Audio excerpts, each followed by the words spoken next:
to win 5 games out of 6 in the Champions Cup 2 years in a row is it's a pretty difficult task, and the lads and the support staff have applied themselves really well to that task. And we had some hard fights, and we scraped through on a couple, but in this competition it's winning that matters. So we also put some really good rugby together, and you'd have to win games in this competition.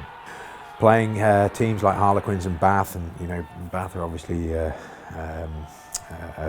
big club, and put up a stiff test against us last week. That was really enjoyable to test ourselves against the Premiership, and obviously those 2 games against Claremont, who were ultimately the strongest team in our group, were fantastic, and to get a win here in front of the crowd was terrific.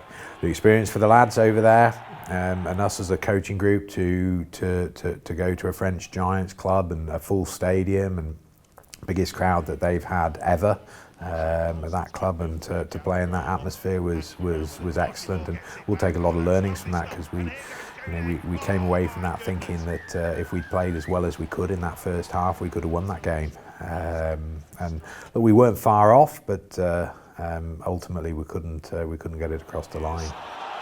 Addison, and Balogun chase for the... Sitting there on the Sunday with me, a little EPCR calculator, trying to work out who we were going to play was good fun.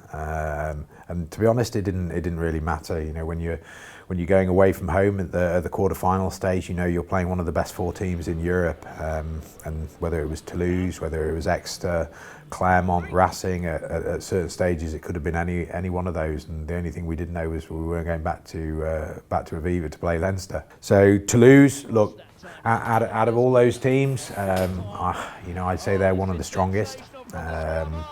Huge pack, really quick backs, great offloading team, play some of the most exciting rugby in the competition. So we'll have a massive test out there, but as I say, what a huge legacy of they have in European rugby, and it'll be a brilliant place to go and challenge ourselves. We're a good team, and they know that. And as Claremont, in the same way that Claremont prepared for us, and said afterwards it was the hardest game that they'd had all year. Toulouse know that they're going to get tested when we go out there, and we'll certainly have to be at our best to get close to them and try and sneak past them.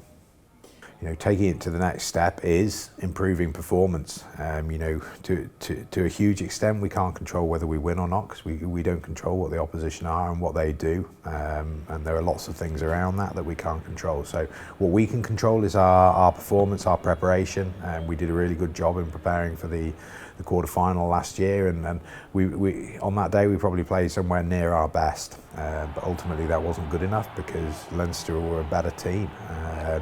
We'll want to try and perform better this year, and if things go our way, that'll get us through. I'm pretty certain though that if we don't perform near our best, we won't get through.